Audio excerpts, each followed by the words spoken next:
안녕하세요. 먼저 제 소개를 드리면 50대에 아이 키우고 있는 워킹맘입니다. 이 나이에 일할 수 있다는 게 참 감사한 요즘인데요. 열심히 일하고 있는 요즘 차로 이동하면서 사연 채널 듣다 보면 적적하지 않고 좋더라고요. 사람들 사는 이야기 듣다 보면 어느새 제 이야기도 말하고 싶어지고요. 그래서 이렇게 늦게 사무실에 남아 제 이야기를 적게 되었습니다. 저는 서울 토박이에요. 서울에서 태어나 자랐고 지금도 서울에 살고 있답니다. 하지만 제가 어린 시절 살던 서울은 지금과 같이 발전된 곳이 아니었습니다. 곳곳에 낙후된 지역도 많았고 상상하기 힘드시겠지만 제가 살던 곳 근처에는 논과 밭도 있었죠. 그래서인지 지금의 서울을 보면 가끔은 낯설기도 하고 기분이 이상하기도 해요. 남편은 서울에서 만난 서울 사람이었어요. 특히 남편네 쪽은 큰 공장을 운영하는 집안이라 아주 부유한 집안이었죠. 저희 집이 딱히 못 사는 형편은 아니었지만 아무래도 비교되는 건 사실이었어요. 그래서인지 시댁에 인사드리러 갈 때도 시부모님이 눈길은 아주 차가웠습니다. 어느 대학을 나와 무슨 일을 하고 있냐 물으시길래 대학을 안 나온 격리라 하니 저를 아예 격리 아가씨라고 부르셨으니까요. 격리 아가씨. 내가 우리 준영이가 결혼하고 싶은 처자라 해서 데리고 오라고 하긴 했는데 아가씨는 우리 집안에 어울리지 않는 사람인 것 같네요. 그건 피차 알고 있는 사실일 것 같고요. 그쵸? 결혼은 두 사람만 하는 게 아니라 서로의 배경과 집안 수준이 맞아야 해요. 격리 아가씨가 어디서 어떻게 자랐는지 내 정확히는 모르겠지만 지금 격리를 하고 있다니 대충 그림이 그려지네요. 아가씨 같은 상대는 아가씨 수준에 맞는 사람과 결혼해야죠. 우리 준영이가 아니라. 아가씨 같은 사람이 집안 식구로 들어오는 건 엄한 집안에 들어와 패기치는 거예요. 엄마, 뭐 하는 거예요? 가만히 있어라. 네 엄마 말에 토달지 말고. 시어머니와 시아버지는 엄격한 눈길로 저를 샅샅이 훑어보며 저런 말씀들을 하시는데 그때의 분위기는 지금 생각해도 무서웠습니다. 특히 시부께선 별 말씀은 안 했지만 조용히 저에 대한 혐오감과 적대감을 드러내고 계셨죠. 그래서인지 결혼을 하고서도 저는 시부가 더 무서웠어요. 이런 반대가 있었으니 결혼을 하기까진 당연히 험난한 과정이 뒤따랐습니다. 정말 험난했죠. 남편이 거의 단식 투쟁까지 해가며 저와 결혼하겠다고 했으니까요. 요즘에야 젊은 사람들이 아이도 안 낳고 자기들 뜻대로 결혼도 하지만 저 때는 그러지 않았어요. 부모의 말을 우선시하는 결혼이 많았죠. 그러다 보니 저도 남편도 결혼을 앞두고 몇 번이나 이 결혼을 포기해야 하나 하는 마음속의 갈등도 많았습니다. 아니야, 내가 반드시 설득시킬 거야. 걱정하지 말고 나만 따라와. 결혼하더라도 시부모님이 날 받아주실까요? 아니야, 이건 서로한테 불행한 결혼이야. 그냥 여기서 그만해요. 미연아, 제발. 한 번만 나 믿어줘. 내가 내일 말씀드릴 거야. 결혼 허락 안 하시면 이 집안 자식으로 안 살 거라고. 실제로 남편은 부모님 앞에서 결혼 허락을 안 해주면 회사를 물려받지 않겠다는 말과 호적에서 판을 쉬어도 좋다는 말까지 했어요. 그런 말을 듣고 시부가 더 노하셔선 이놈 자식 어딜 감히 그따위 말을 짓거려? 그래, 어디 한번 해보자. 네가 이기나 내가 이기나. 하며 갈등을 더 크게도 만들었습니다. 결국은 남편이 이 싸움에서 이기긴 했지만 사실상 이기고 말고는 중요하지 않았죠. 그 후 시댁에 갈 때마다 남편과 저 모두 시댁에서 찬밥 신세나 다름없었으니까요. 내 아들이랑 결혼해서 좋으냐? 네 때문에 집안꼴이 요지경이 됐다. 그건 알고 있니? 너 때문에 부자 사이가 말도 못하게 갈라졌다고. 네, 압니다, 어머님. 죄송합니다. 대답은 늘 잘하지. 얼른 과일 안 깎아오고 뭐해? 과일 다 깎으면 밀린 설거지하고 오늘 저녁엔 일하는 아줌마들이 대청소하기로 했으니 뭐 해야 할지 가서 들어라. 대청소요? 그럼 넌 빠질 생각이었니? 아니요. 그럴 리가요. 할게요.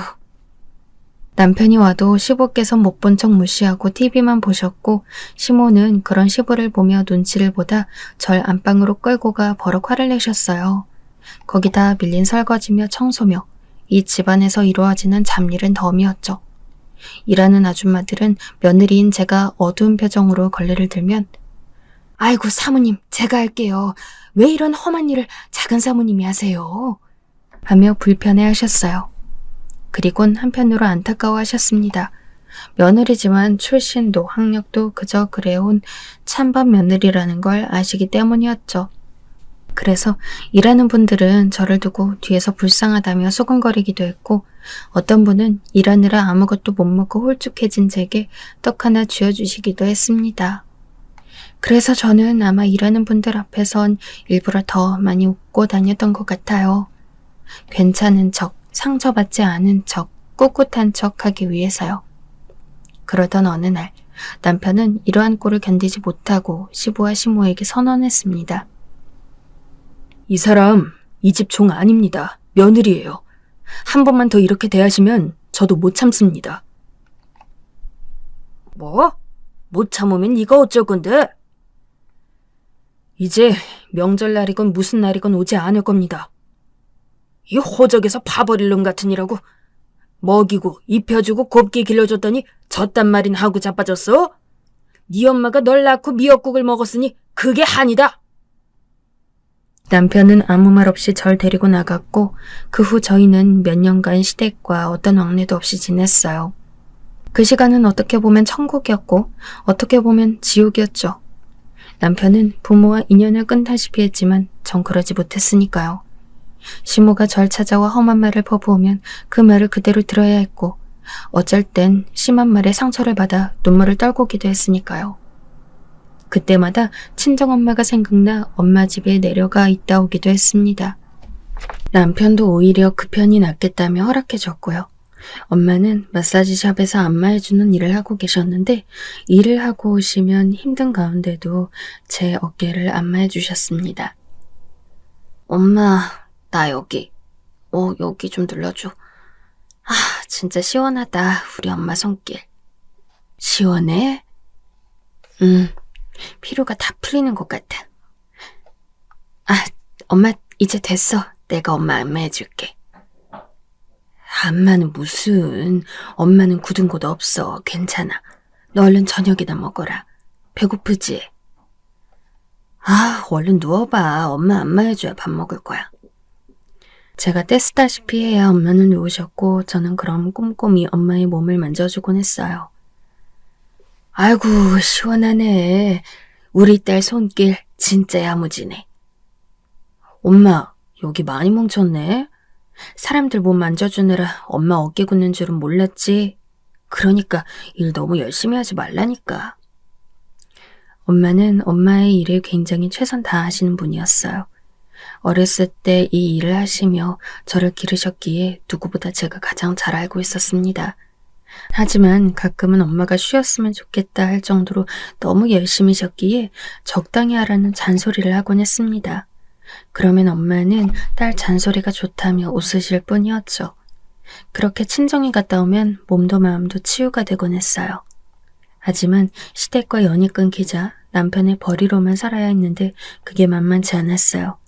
새 식구 생활비를 모두 남편에게 맡겨야 하니 미안하기도 했고요. 그래서 아들이 어느 정도 컸을 때쯤은 제 일을 해야겠다는 생각이 들었어요. 시댁의 멸시가 지겹기도 했거니와 제 일을 해야만 앞으로 당당하게 살아갈 수 있겠다는 생각이 들더군요. 워낙 경력도 끊기고 엄마가 식당 일 말고 무슨 일을 할 수 있을까 싶었지만 그때 당시 집 앞에 큰 옷가게가 있었어요. 그 옷가게를 유심히 살펴보니 아줌마들이 끊이지 않고 왔다 갔다 했고 옷 가격이 싸지 않음에도 불구하고 단골 손님이 적지 않더군요. 그래서 옷가게 사장님을 찾아가 어떻게 해야 이런 가게 일을 할 수 있는지부터 물었죠. 옷가게 사장님은 처음에 절 경계하셨습니다. 제가 주변에 이런 가게 차릴 줄 알고 별로 알려주고 싶지 않아 했어요. 하지만 제가 지난 일들을 털어놓으며 이런 사람이고 이래서 일하고 싶다 하자 그제야 경계를 풀고 공감하시더군요. 아유, 시댁살이 만만치 않지. 근데 애는 어디 맡기고 일하게? 애는 친정아버지가 집에 와서 봐주시기로 했어요. 저 뭐든 할 수 있어요. 알려만 주세요. 그럼 마침 우리가 사람 뽑고 있으니까 며칠 일해보는 건 어떤가? 저는 이때 가게 사장님 도움을 많이 받았어요. 마침 사람 구하신다 하길래 천천히 일을 배워나가기 시작했죠. 손님이 오면 인사하는 법, 옷 사게 만드는 방법. 지금 생각하면 영업 방법을 배워나가는 거였어요. 말주변이 좋은 편은 아니지만 적극성과 사교성은 조금 갖고 있었기에 사장님이 하시는 걸 보며 터득해 나갔던 것 같아요. 그리고 제 말에 손님이 옷을 사가면 그것만큼 재밌는 것도 없었습니다.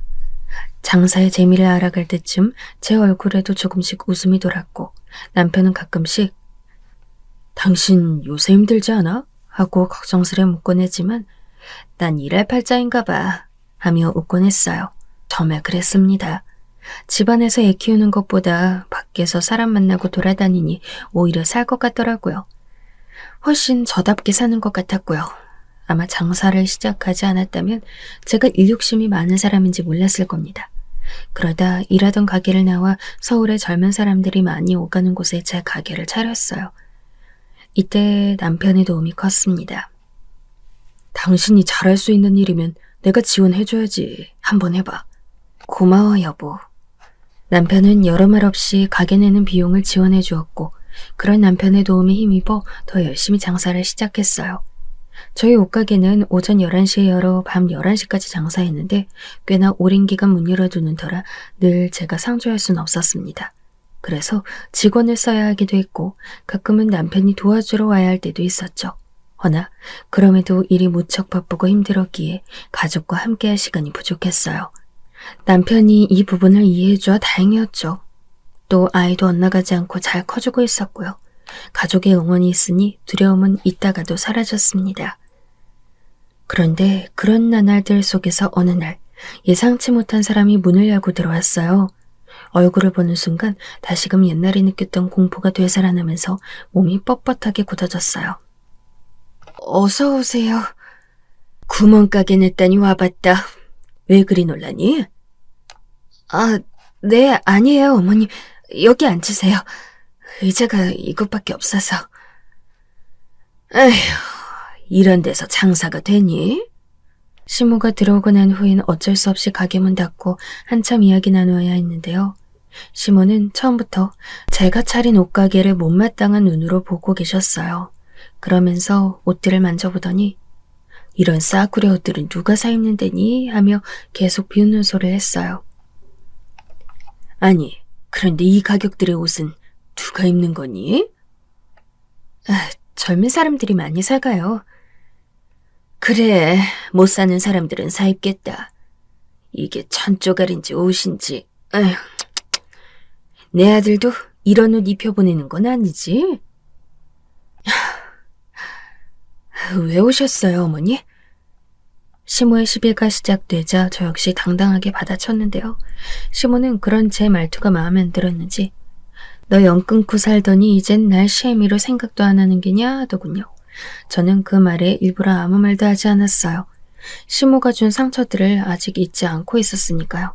그러다 뒤이어 시모가 던진 말에 조금 충격을 받았는데요. 나도 너 좋아서 얼굴 보러 온 거 아니다. 네 시아버지가 지금 암에 걸리셔서 입원 중이다. 네? 살 날이 얼마 남았는지 하늘만 아는 거지만 그래도 자식이고 며느리니 와봐야지 않겠니? 여기 병원이니 내일 한번 들러라. 아무리 연 끊은 사이래도 볼 건 봐야지. 간다.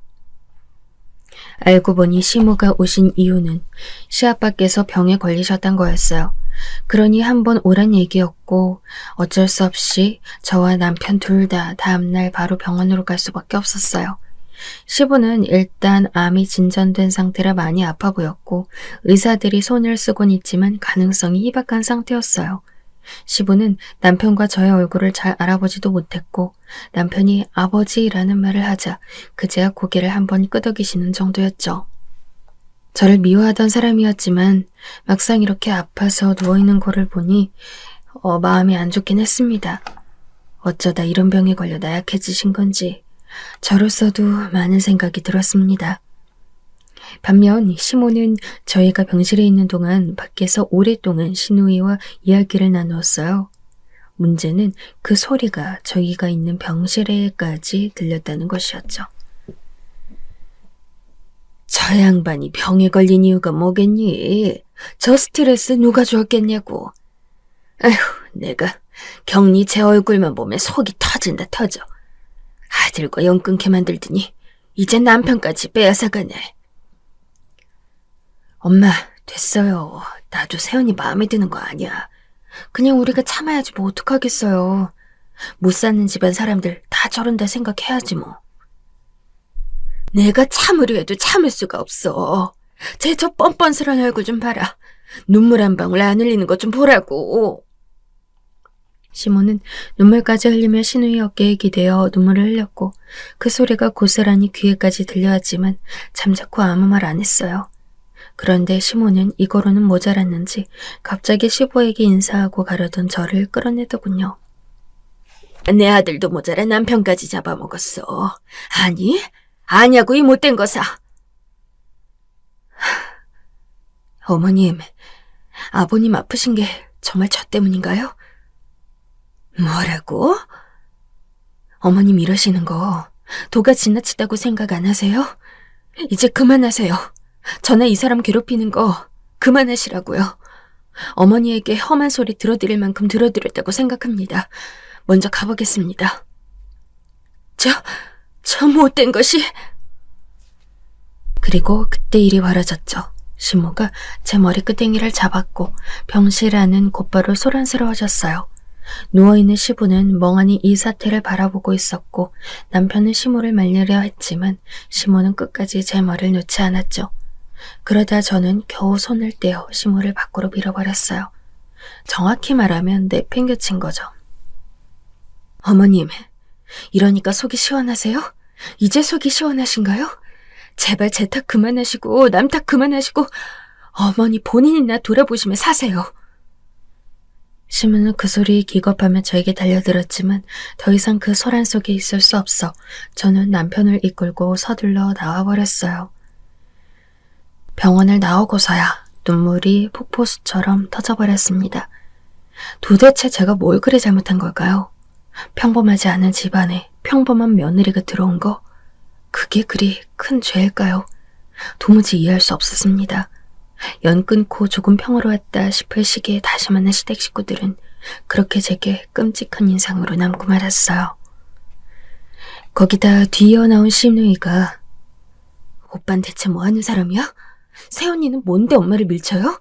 주제를 알아야지 주제를 하며 난리치는 바람에 며칠 동안 잠도 못 자고 악몽을 꿔야만 했어요. 그리고 그 여파로 제가 며칠간 시름시름 앓고 옷가게도 나가지 못할 시기에 친정엄마가 와서 저를 정성껏 보살펴 주었습니다. 엄마가 떠먹여주는 죽을 먹고 차려주는 밥을 먹고 나니 그제야 정신이 좀 들었습니다.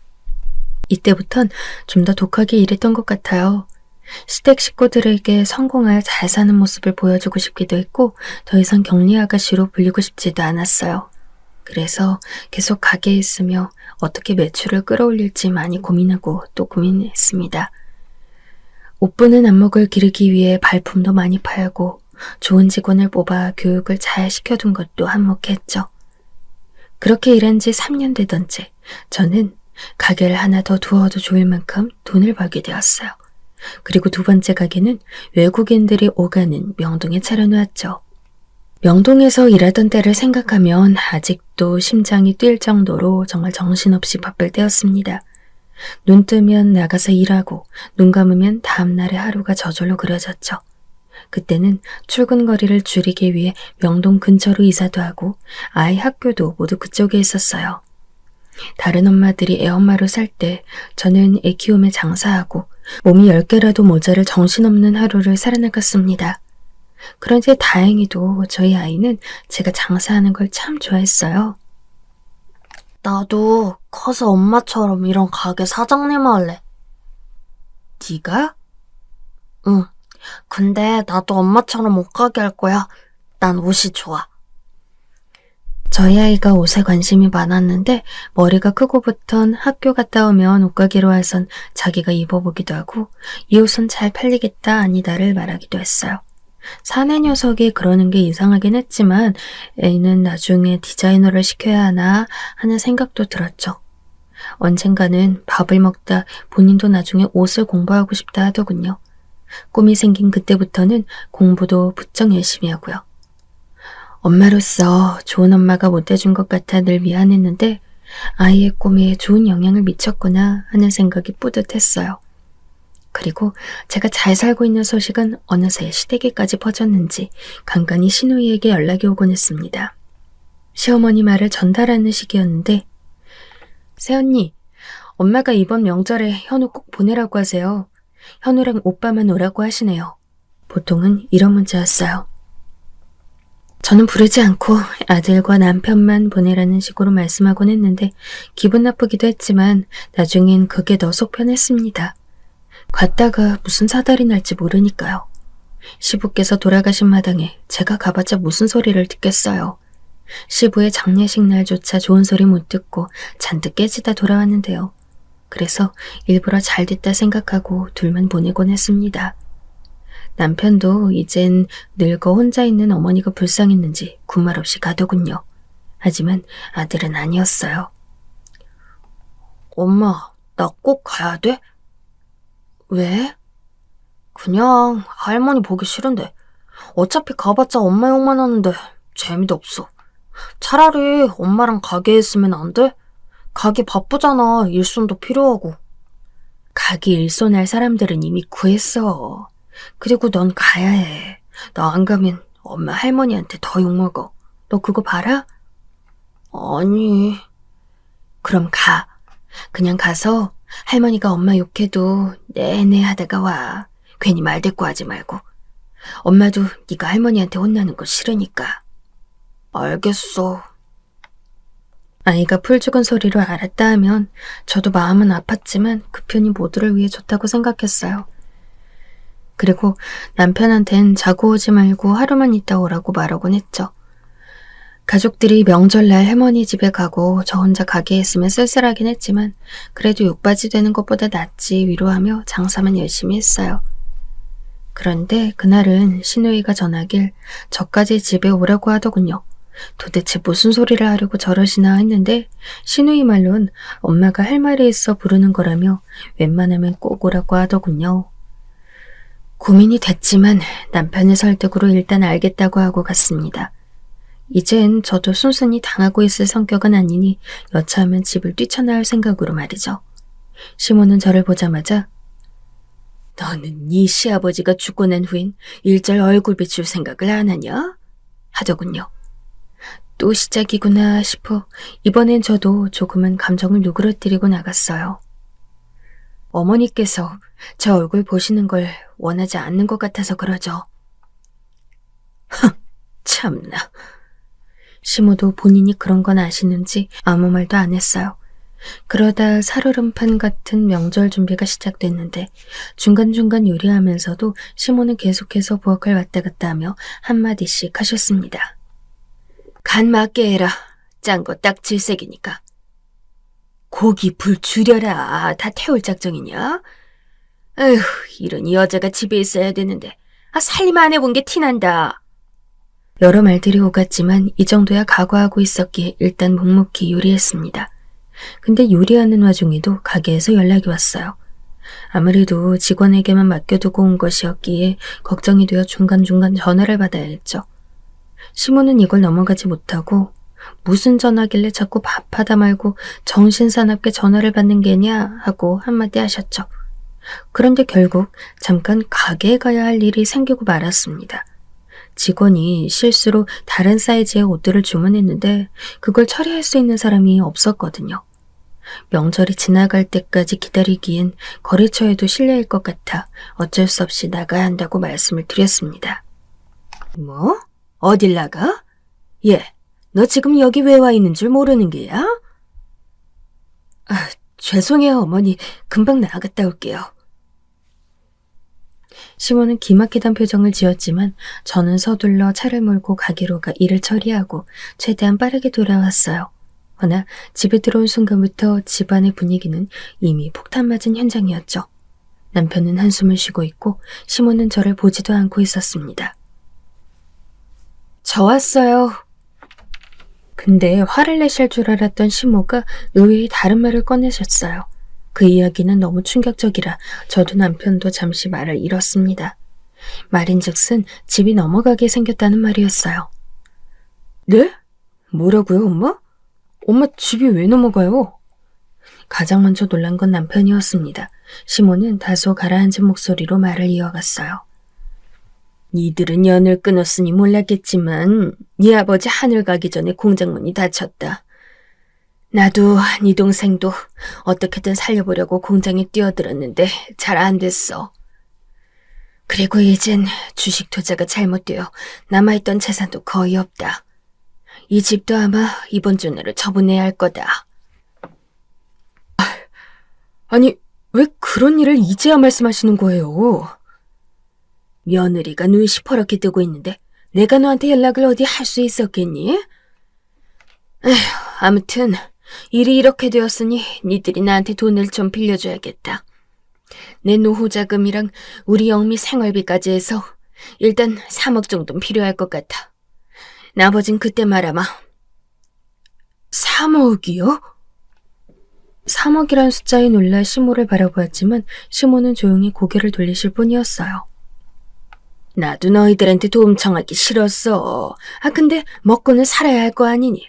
내가 널 낳고 길렀으니 그 값이라 생각하고 빌려줘라. 3억. 그때 저에게 3억이 없었던 건 아니었습니다.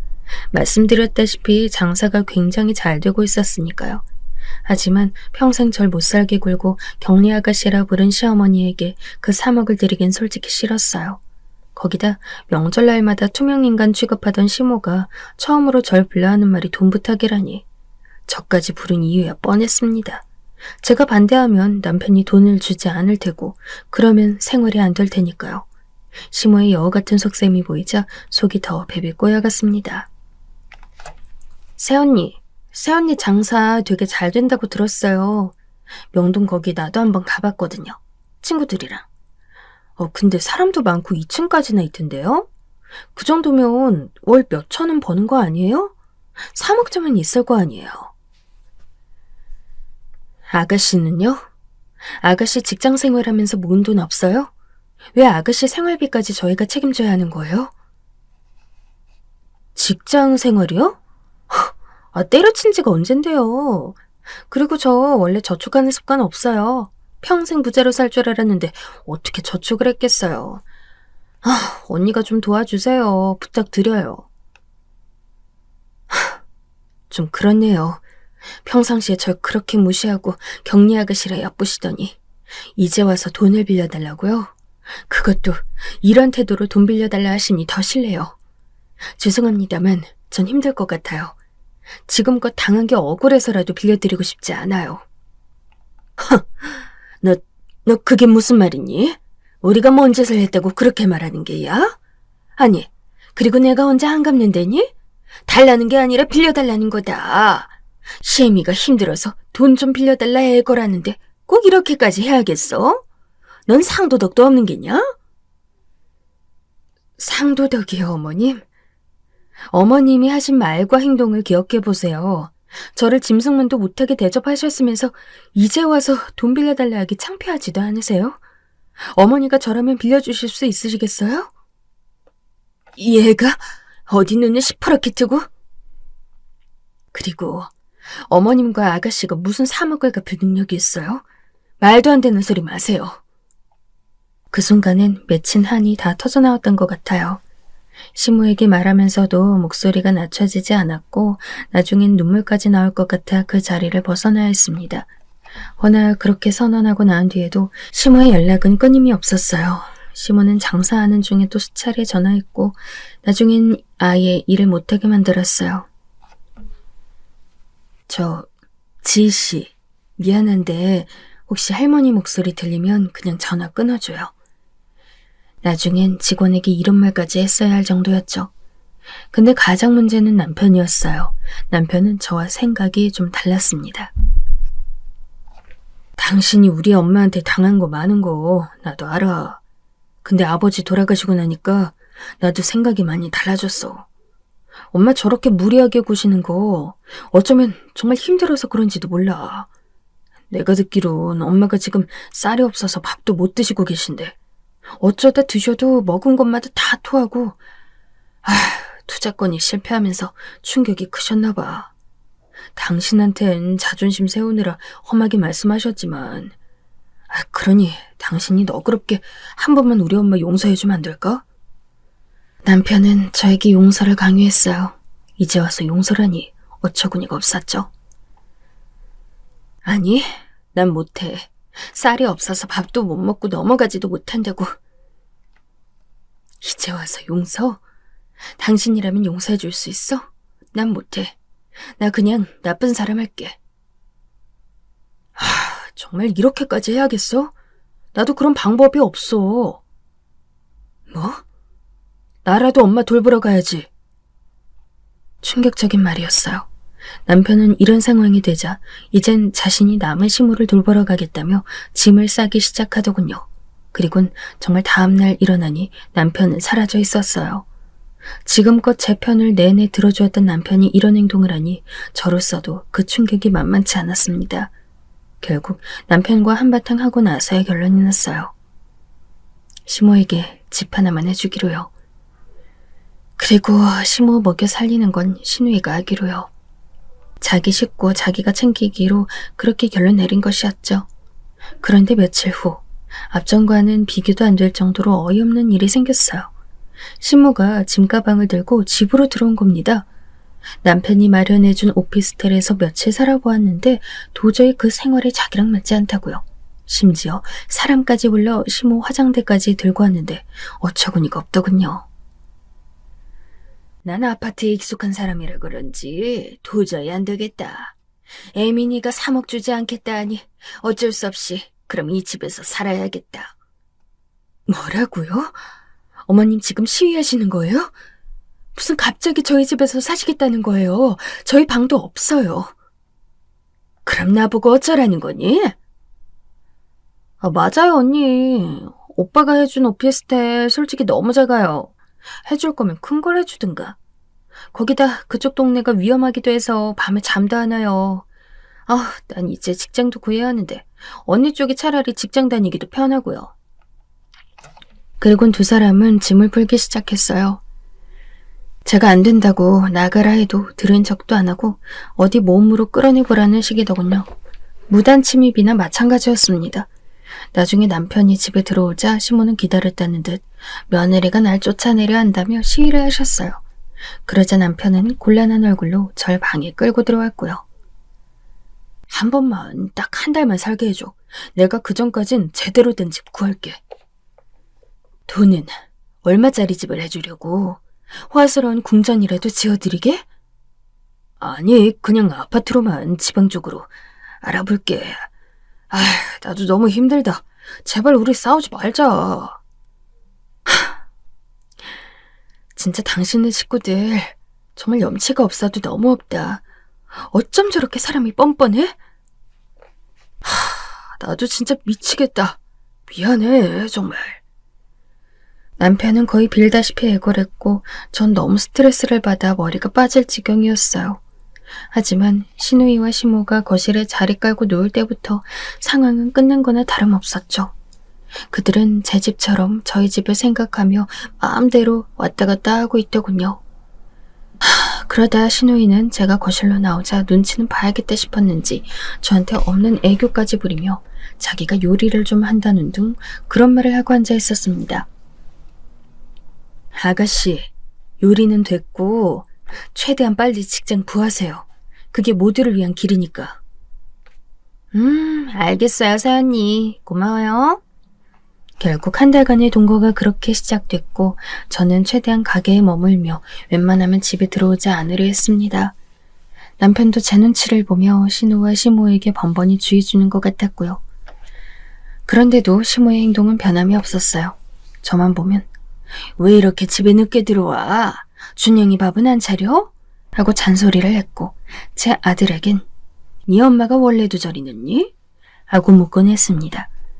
거기다 어쩌다 집에 한번 들어오면 니네 집 구석구석에 먼지가 한가득이다. 주말엔 일 나가지 말고 청소라도 해라. 여자가 돼서 그런 것도 못해? 라고 버럭하는데 이쯤 되니 저도 못 참겠더군요. 그래서 며느리를 자기 아래로 두는 행동들을 더는 못하도록 한 소리 했죠. 어머님, 지금 저희 집에 얹혀 살고 계시는 거예요. 그럼 제발 제 눈치 좀 보면서 사세요. 저한테만 뭐라고 하지 마시고요. 앞으로 제게 상처 주는 말 하시면 어머님 짐 밖으로 다 내보낼 테니 그렇게 하세요. 뭐? 눈치? 시애미가 왜 며느리 눈치를 봐? 시모는 난리쳤지만 전 그대로 그 말을 실현하겠다 굳게 다짐했어요. 허나 그 사이에 시모는 더 큰일을 치르셨더군요. 시모가 한 극악스러운 행동은 아빠께서 전화를 걸어오셔서 알게 되었는데요. 전화 너머 아빠의 목소리엔 화가 가득했어요. 네 시모가 엄마 가게에 왔다 갔다. 시어머니가? 아니 어떻게? 김서방한테 들어서 어디서 일하는지 알았던 모양이야. 근데 아유 세상에 얼마나 난리를 치고 갔는지 네 엄마한테 사람 몸뚱이나 만지고 있으니 자식 교육 그렇게 시켰다고 똑바로 시키라고 난리를 치고 갔다더라. 뭐라고? 그게 정말이에요? 그래. 거기에 네 엄마 단골 손님도 있고 가게 사장님도 있었는데 그런 말을 했다더라. 네 엄마 지금 어떻게 지내고 있는지 아니? 에휴, 보기 안쓰러워 죽겠다. 대체 그 시모란 사람 뭐 하는 사람인 거야? 아, 내가 당장 가서 멱살이라도 잡고 싶은 거 너 때문에 참고 있어. 엄마는 그 말을 듣고 너무 힘든 나머지 10년 이상 일한 가게도 나가지 못하고 죽만 먹고 계신다고 했어요. 혹여나 제가 마음 아파할까봐 저한텐 전화 한 통 못 하시고요. 저는 그것도 모르고 그날 아침 시모의 밥을 차려드렸는데 말이죠. 거기다 그 말을 듣고 집에 갔는데 도착하자마자 제 집에서 TV를 보고 깔깔대던 시모가 그러더군요.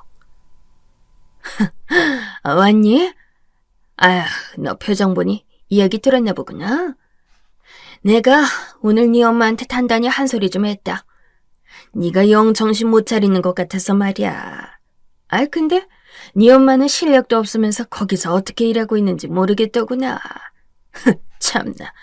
다 늙은 노인네 무슨 힘이 있다고 쓰는 건지 내가 가게 사장님한테 충고까지 했어. 늙은 사람 냄새 나니까 자르라고. 네 엄마도 이젠 쉴 나이니 아마 그 편이 좋을 게다. 그 말을 듣는 순간 꼭지가 돌았어요. 말 그대로 눈앞에 보이는 게 없어졌죠. 저는 조용히 전화를 걸어 가게 직원들에게 잠시 집으로 와달라 부탁했습니다. 직원들이 하나둘 도착하자 시모의 짐을 싸달라고 부탁했어요. 시모가 야, 너 지금 뭐 하는 게야? 왜 남의 옷에 함부로 손대는 게야? 손 안 치워? 하고 말렸지만 신경 쓰지 말고 싸달라며 부탁했죠. 그렇게 저까지 압사해 그 많은 짐을 상자에 담은 후 현관에 내다 버렸습니다. 나가세요 당장 내 집에서. 신우이는 그제야 사태 파악이 되었는지 저기 새언니, 엄마가 좀 지나친 것 같긴 한데 그래도 이해해줘요. 응? 언니 이렇게 매정한 사람 아니잖아. 하고 달라붙는데 신우이 짐까지 챙겨보냈어요. 그리고 말해줬죠. 사람 잘못 봤다고. 나 그렇게 착하고 다정한 사람 아니니 앞으로 내 집에 발붙일 생각 말라고요. 언니, 우리 그러면 오늘 찜질방에서 자야 해요. 우리 돈 한 푼도 없단 말이에요 지금. 나가세요 아가씨. 거리가 아닌 찜질방인 걸 다행으로 아시고요. 제가 10,000원짜리 한 장을 신우의 얼굴에 던지며 강경하게 말하자 신우인 엉엉 울며 물러섰고 시모는 찜질방에서 며칠 지내고 나서야 전화를 걸어 받아달라 애걸했어요. 아가, 제발 내가 그날 행동이 심했다. 그래도 인정머리 없이 이러지 말아라. 어? 준영이도 있는데 준영이를 봐서라도. 어느 남편도 아무 말 하지 못했어요. 제가 시모를 거두려 들면 이혼이란 말을 했기 때문에 더 그랬을 겁니다. 그 후 신우이는 어느 중소기업의 이직을 반복하며 일을 한다는 소리를 들었고 시모는 작은 지하 단칸방에서 신우이와 함께 살고 있다 들었어요. 어느 신경 쓰고 싶지 않았고 상관하고 싶지도 않았기에 그쪽으론 귀 닫고 살았습니다. 사실 이 일이 일어난 진 10년도 더 되었어요. 그래서인지 기억도 가물하고 감정도 사라진 줄 알았는데 막상 쓰니 그렇지도 않더군요. 글을 쓰며 덕분에 제가 얼마나 힘든 시간을 버티고 살았는지 알게 되었네요. 참 만만치 않은 세월이었어요. 대신 그날 이후 시댁과 영영 연이 끊겨 이제는 모르는 사람처럼 산 세월이 길어졌으니 마음은 많이 편안하네요. 진작 이랬어야 했는데 제가 너무 바보같이 참아준 탓이죠. 그래도 너무 욕하지 말아주세요. 혹시 제 근황이 궁금하실 분들이 있을 것 같아 말씀드리면 일에 변화가 생겼어요. 명동 옷가게가 확장되고 잘 되면서 남편이 온라인으로도 상품을 팔아보자고 제안한 건데요. 사실상 저야 직접 맞이하고 파는 일이 더 익숙하긴 하지만 남편의 제안도 나빠 보이지 않았어요. 그렇게 시작하게 된 사업이 잘 되어 이젠 회사에서 일을 하고 있습니다. 매장은 남편과 아들이 관리하고 있고요. 아무쪼록 저의 긴 이야기를 들어주셔서 감사하고 여러분들은 이런 시어머니 안 만나고 사시길 바라겠습니다. 하시는 일 모두 잘 되시길 기원합니다.